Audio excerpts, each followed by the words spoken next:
Öksürüğünüzü anında kesecek, ayrıca bağışıklığınızı güçlendirecek ve de en önemlisi sizi hastalıklara karşı koruyacak çok etkili bir kür tarifim var. Bu kür ayrıca Çin tıbbında da çok etkili bir yere sahip arkadaşlar. Şimdi biz bunu nasıl yapacağız? Malzemelerimiz neler? Onlardan bahsetmek istiyorum.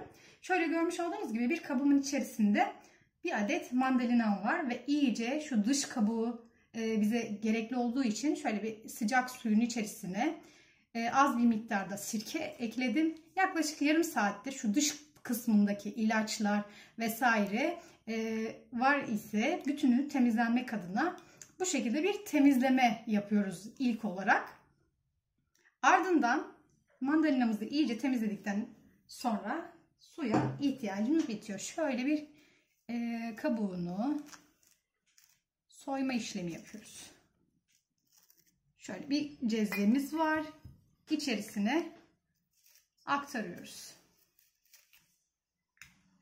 Hem arkadaşlar bu kür C vitamini deposu, günlük C vitamininizi karşılayacak ve sizi tüm hastalıklara karşı, çevrenizdeki hastalara karşı da koruyacak. Şimdi bir adet mandalinamızın kabuğunu cezvemizin içerisine ekledik. Ardından bir su bardağı suyumuzu ilave ediyoruz. Kısık ateşte yaklaşık 5 ila 7 dakika arasında kaynatma süremiz olacak. Yaklaşık 7 dakikadır bu şekilde kısık ateşte kaynama işlemini yaptık. Görmüş olduğunuz gibi rengini, bütün vitaminlerini suyumuza aktardık. Artık altını kapatıp ılımaya geçeceğiz.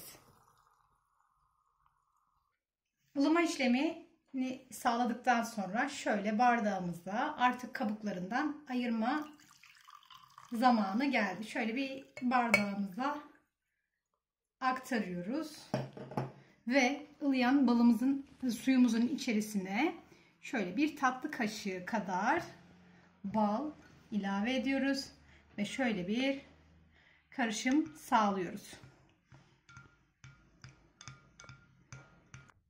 Bu kürü çocuklarınıza, kendinize, ailenize, sevdiklerinize güvenle içirebilirsiniz. Şöyle göstereyim size, rengi falan da gerçekten çok etkili bir kür.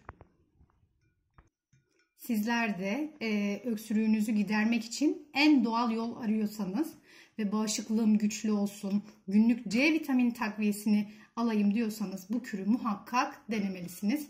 Sorularınızı yorum kısmında bekliyorum. Kanalıma abone olmayı unutmayın. Hoşça kalın.